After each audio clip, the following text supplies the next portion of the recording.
ചിരാപ്പുഞ്ചി മഴയത്ത് നിലാവഞ്ചി കുഴയത്ത് ചിരാപ്പുഞ്ചി മഴയത്ത് നിലാവഞ്ചി കുഴയത്ത്.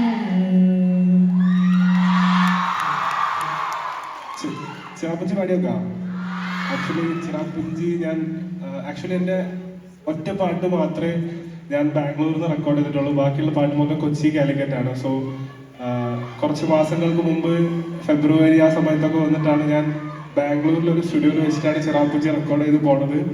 ഒരു പ്രതീക്ഷകളും ഇല്ലാണ്ട് പക്ഷെ പേഴ്സണലി ഭയങ്കര ഇഷ്ടപ്പെട്ട പാട്ടായിരുന്നു. അങ്ങനെ ഗ്ലോബൽ ലിസ്റ്റിൽ ഇന്റർനാഷണൽ ലെവലിൽ 9th വന്ന പാട്ടാണ്. എനിക്കെപ്പോഴും ലൈക്ക് നിഹാൽക്കാരോട് ഭയങ്കര ഗ്രേറ്റ്ഫുൾ ആണ്. ബിക്കോസ് നിഹാൽ സാദിഖാണ് എനിക്ക് ഇങ്ങനെ ഒരു പാട്ടിൽ എനിക്കൊരു ചാൻസ് തന്നത്. ആള് വന്ന് ബാംഗ്ലൂരായിരുന്നു. സോ അങ്ങനെ നമ്മൾ ഡിസ്കസ് ചെയ്തുണ്ടാക്കിയ പാട്ടാണ്. സോ എല്ലാവരും കൂടെ പാടുക, പാടിയേക്കാം.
Da da da da da.